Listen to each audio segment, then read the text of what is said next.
Hey, it's your girl Candy here with my season 3, episode 2, College Hill Celebrity Edition recap. Where's my MuthaFkn baby? So we're talking, where the ladies are at dinner. Tamar, Claudia, and Angela are at dinner talking about, her sobriety, when she started, what made her start, things of that nature. And she was getting teary-eyed discussing it, as well as Tamar, because things haven't been all peachy keen when it comes to them in the public eye. She talked about how she stripped, and because of necessity, not because she wanted to, but because that's what she had to do. And it was kind of hard for her to do a change in the eye of the public. So, which I enjoyed the conversation. So, going back to the first episode of the show, we got to meet the new cast at Xavier University of Louisiana, and we could see what kind of storyline was going to pop up, being that Saucy baby was hidden by Karlos and Claudia. Now, mind you, Saucy and Claudia have a history that's not so bright, that's not so perfect, not so happy, and he's really not, he's okay with her. But as far as her hiding his stuff, that's not what he's not happy about that. So they are, in the class, and they're discussing the, how are you perceived in the headlines? What does it look like for you in the headlines, and what do people have wrong about you? So we have Saucy and Nick. They're discussing how nobody takes Nick seriously because he's always laughing and joking, and I get it because I am a jokester. I always laugh, haha, when things are not so funny. It's like it's not that I don't read the room, it's just that's my defensive mechanism. Nick tells everybody that people think Saucy wants to be a girl, and he really does not. He's a dude. He's happy with being a dude. He just likes to dress up like a woman. Cool. We do get the point where we see Saucy at cheerleading practice. He is late. He is dressed in his Givenchy. I can't remember exactly what he said, couture, and he's dressed in a skirt, and he's not prepared for cheerleading practice. And he ends up getting them. They had to do burpees because he decided to not do it right and wanted to put everybody on the spot. But anyway, that scene was funny to me. So we do have Saucy again. This is a lot of Saucy episode, in my opinion. He is not wanting to do the work. He is in his moo, like I said, like me, like I would be. He don't want to do the work. He don't want to get the work done. He says too much. So he goes and gets in the bed, and he's yelling for Alexa. He doing all this. Alexa. He's clapping, and damn lights ain't going off. So he hollering for Tamar. And I'm like, Jesus, Mary, and Fo Joseph. So he's in the bed. The lights end up going out. So he thinking it's voodoo going on because they're in Louisiana. But he's in the bed, bucket naked. Well, not butt naked. He have on his panties or whatnot. So he's not happy. Because he wants the lights to go out. Instead of, now that he got the bed, just flip the switch, sir. Saucy is a mess. Saucy is a hot mess. So, because he left the baby downstairs and when he got in the bed early, Karlos and Claudia hid the baby from him, and they wrote a note on it saying, my daddy is bad, or I have a bad daddy, or whatever. And so they hid the baby in the closet. And that was a problem for him, of course. So the next day when they get up to go to school, he's trying to find his motherfucking baby. And he was like, where's my baby?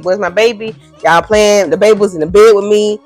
Anybody come in the room? Tamar was like, no, I be up every hour because I don't really sleep at night. So I didn't see nobody come in the room. But he is really gung-ho on somebody taking his fucking baby. And he wants to know where the baby is. He won't know what his goddamn baby. He act like it was a real baby, y'all. Like he didn't even go to school because the baby was not available, honey. God damn, I thought I had this shit on whatchamacallit.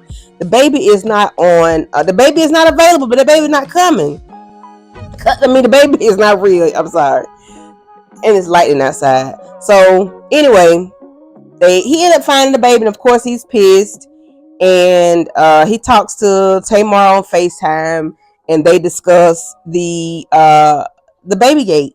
And Nick is laughing, so he gets pissed off at Nick because Nick is laughing. But they're trying to get him to come to school since he found the baby around 2:00. But anyway, Karlos and Nick and Claudia and them are in class, and they're just still discussing the homeless bill. And Karlos tells Nick to shut up and dribble because what Nick said to him didn't make any sense. What anybody is saying to Karlos about this bill about homelessness is making any sense.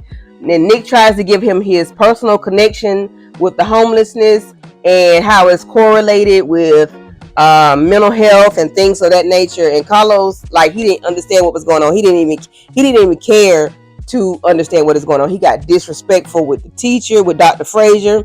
He disrespected Nick. He had like he wanted to pop Nick, like he wanted to, Nick was like, this little, I ain't gonna let this little person, disrespect me with a size 5 shoe.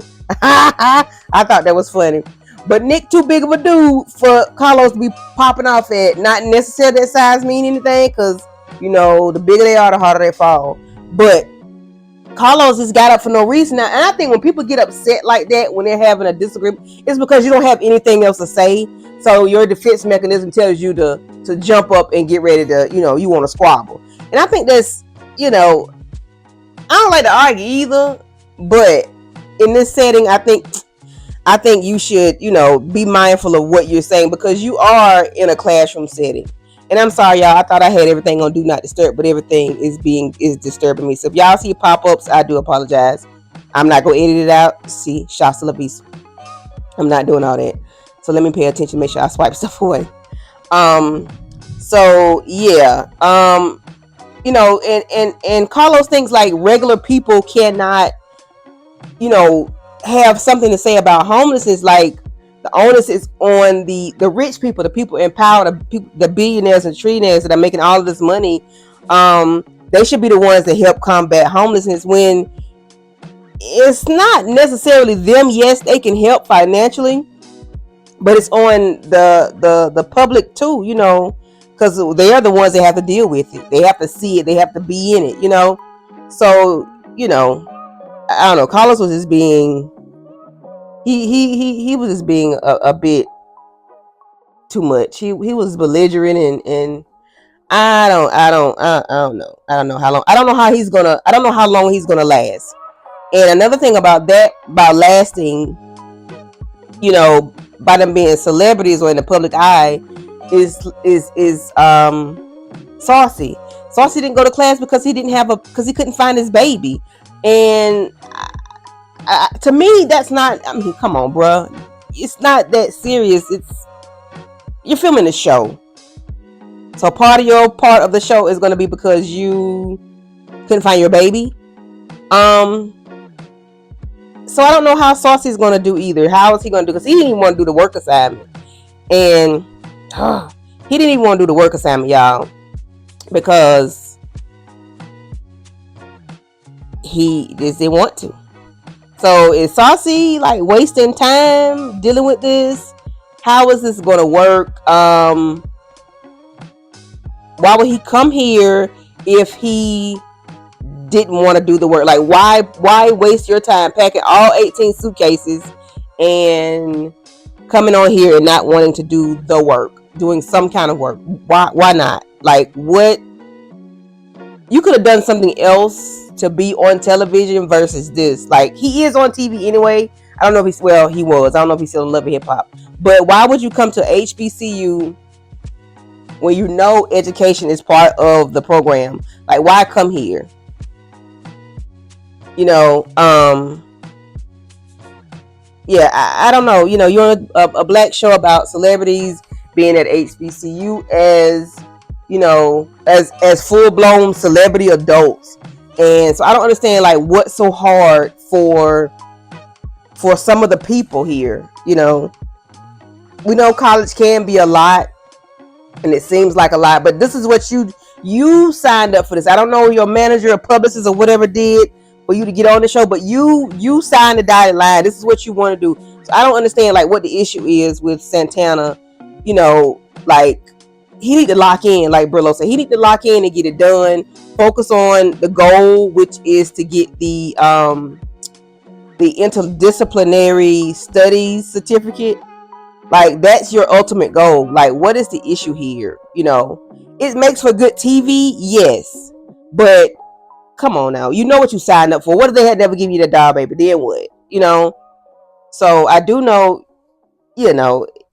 I think it's what by him not having, because there's already issue with Claudia and Saucy long ago, and they threw that out the window when they first came. So I don't think that's an issue now, but because she was part of hiding that baby and he is having a bitch fit, like I just want to know if this gonna stir up some more ish between them being in the house for however many more weeks or days they got to be there. Like, what really, I want to know what happens between Saucy and Claudia, because I think in the next episode she's gonna come clean about the hiding the baby. Yeah, I wonder what he's going to do, because on the next episode we see that he leaves, that he's going to see his tutor, and he is ending up at the club twerking and jerking and this, that, and the third, and having a good old funky good time. And like, yeah, that's not it. But I mean, the episode was really good. It was fun, funny. But the Karlos kind of turned me off because of the way he was acting towards the teacher. Yeah, he being disrespectful to the professor, and he was disrespecting him, the classmates, and everything. That just put me off with him. And then, Santana not going to class, that kind of put me off too. But it is what it is. So please like the video, share the video, subscribe to my channel. I am a growing channel. I do want to get to 400 subscribers by the end of July. I think we can get there. My numbers are moving up. So please throw out a like, share, and a subscribe to my channel. I greatly appreciate it. Love you all. Bye-bye.